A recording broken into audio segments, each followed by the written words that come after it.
Hi there, it's Nicole for Honeybee Stamps, and today I am sharing a graduation card featuring quite a few new products from Honeybee, kind of paired with some previously released products. And I know graduation seems like it might be a ways away, but it always creeps up on me, and so I love to have graduation cards on hand. This is a super easy one that would be very simple to replicate and maybe create assembly line style. To start, I wanted a cloud background for my balloons to be sitting on.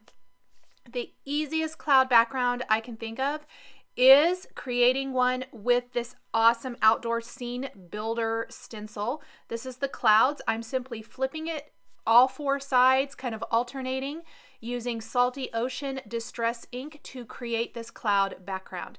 Now, in the photos, I really think it was washed out. It is fairly light. I wanted my balloons to take center stage, but it's a little bit more easy to see in real life, I guess I want to say. Once I have those clouds, I'm going to set my background aside for a second. I've got some scraps of Bristol Smooth White cardstock here that I am going to stamp the balloons from the brand new Penny the Platypus stamp set. These balloons are a fantastic size for taking center stage on a card. I'm going to stamp these twice, and I want 4 balloons to go across my portrait style or portrait card here to read the numbers of the year of graduation. So for this particular card, it's 2018. You could obviously switch this up for whatever year you need.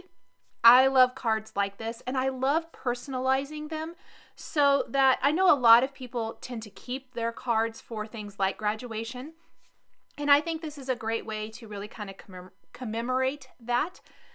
I also am a big fan of using scraps of paper for things like this. If I'm going to be stamping and die cutting small images, that Bristol Smooth cardstock is fabulous for using distress inks on. And I usually just keep a whole little stack of those in my file with my Bristol cardstock. And when I know I'm going to be stamping and die cutting smaller images, I use those scraps. So it's a great way to use up some paper. It's hard to see these. I've stamped them and embossed them on white cardstock with white embossing powder, and then I'm taking the numbers from the previously released Color Me Alpha.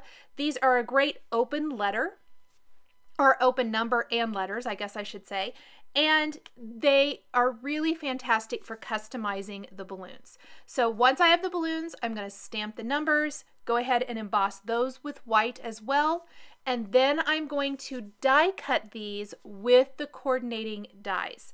You could go ahead and ink them first and then die cut.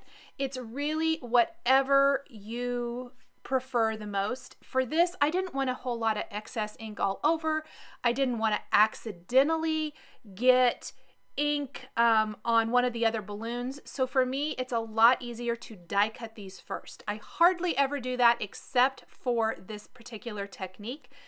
I'm going to do embossed resist to add colors to the balloons. So instead of coloring them traditionally with maybe Zig markers or colored pencils or Copics, whatever that might be, watercolors, I am going to color these fast with my distress inks. I'm using Chipped Sapphire and Barn Door. These happen to be the colors of our high school. You will want to use whatever colors for the school that you are making this card for.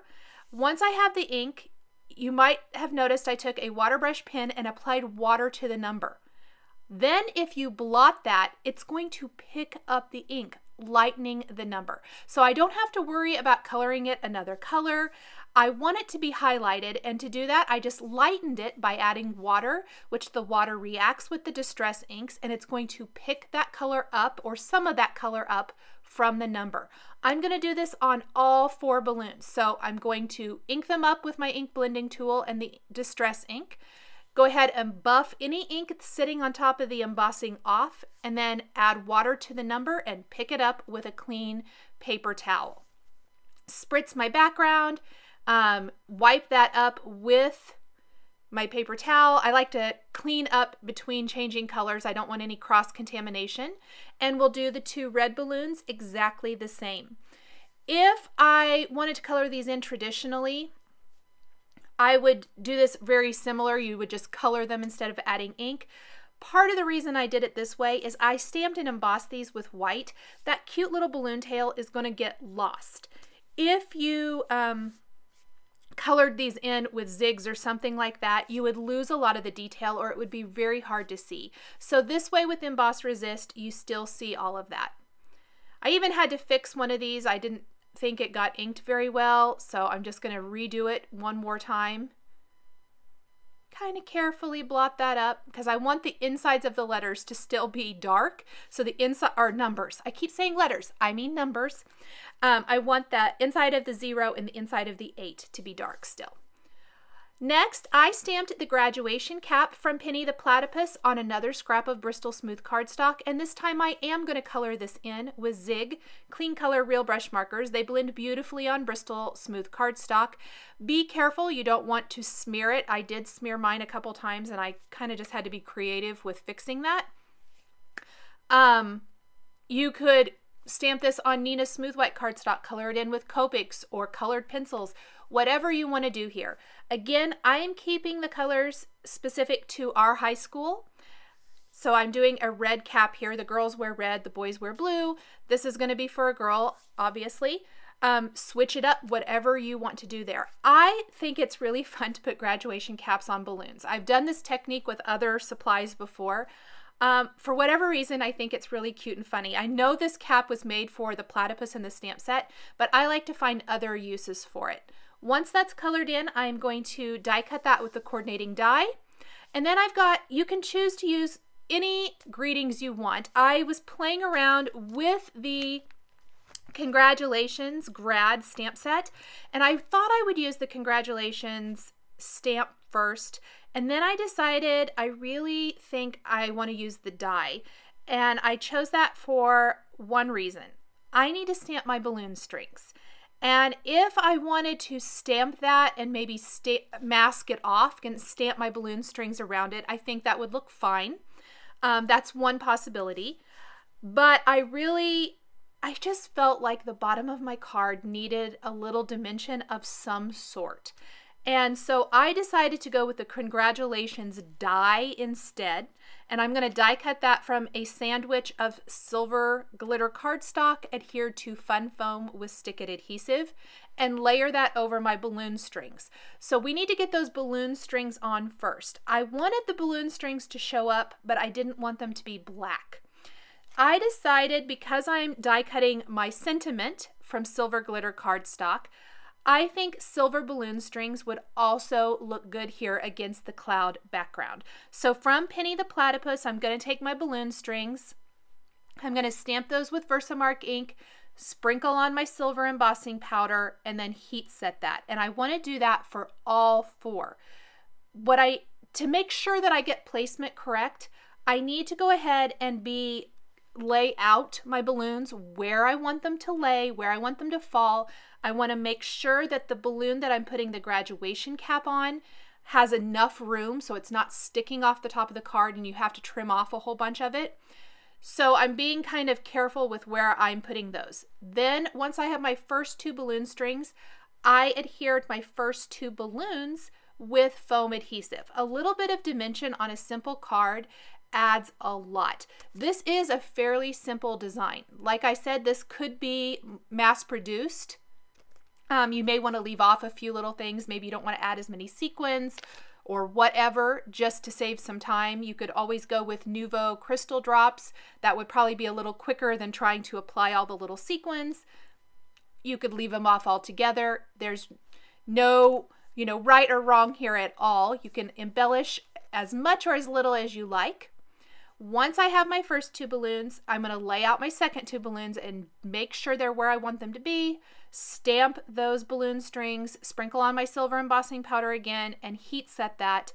And then go ahead and adhere my final 2 balloons and the graduation cap sitting on top of the number 1 balloon. And that lighter area on each of the balloons really shows up now that the balloons have dried. So much fun. And we definitely want the balloon that the graduation cap is sitting on to be the focal point. Therefore, I kind of positioned it slightly higher than the other 3 balloons. And I think only 2 foam adhesive squares will work there. Now, I did go ahead and already die cut congratulations from my silver glitter cardstock sandwich. I had a scrap already. I keep my scraps from other projects. This worked perfectly. I'm using a Spellbinder's tool and 1 die to pop this out because it really stuck. This is a very delicate die, but you can see that it's going to adhere to my card perfectly. I love that. And I'm picking out all the little inside pieces from the letters and using my die kind of as a guide to know where to start the word, because even though it's scripty, there is several individual little letters or groups of letters. And we're just going to adhere that right over the balloon strings in the bottom third of the card. And the little bit of dimension helps make the congratulations really stand out. There is absolutely no question what kind of card this is. With a graduation cap on top of the balloon, you could switch this up and use it for all kinds of things. Maybe congratulations on a retirement, you know, birthdays. The design with just a few minor adjustments works for so many different things. Once I have my sentiment there, I need to add the little dot to the eye. I almost forgot, and I'm going to use my tool and 1 to pop that out. Because it's so delicate, I always adhere it with a liquid adhesive. Usually, like I'm doing here, the Ranger Multi-Matte Medium is going to work great. And then I'm going to take sequins from the new Silver Celebration Sequin Mix. And I picked the silver one because it's got touches of silver which match the other silver parts on my card. And I really love those little kind of confetti loops. And I use those as my focal point to start with. And then I'm going to add lots of the other little confetti pieces all over my card. And I want these all over in the background, almost like the confetti is exploded up and the balloons are floating up in the air.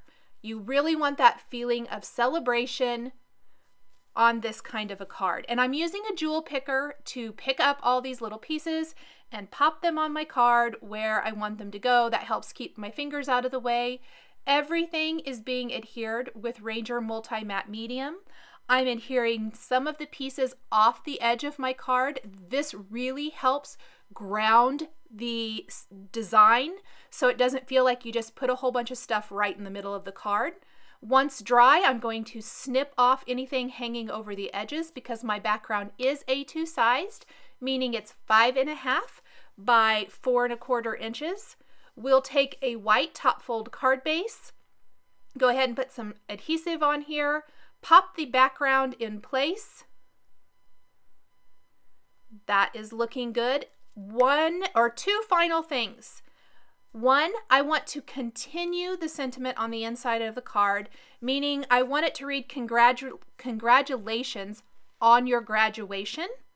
So we'll add the stamped on your and graduation on the inside with some black ink.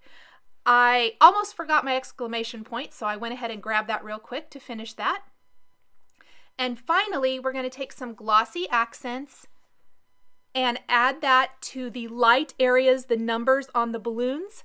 Once dry, this is going to give a really pretty clear raised glossy finish that finishes off the card perfectly. Thanks for joining me today for this graduation card featuring honeybee stamps and dies. The supplies I used to create this card are listed and linked below the video here on YouTube. Here are a couple more videos featuring honeybee stamps and dies that you might be interested in.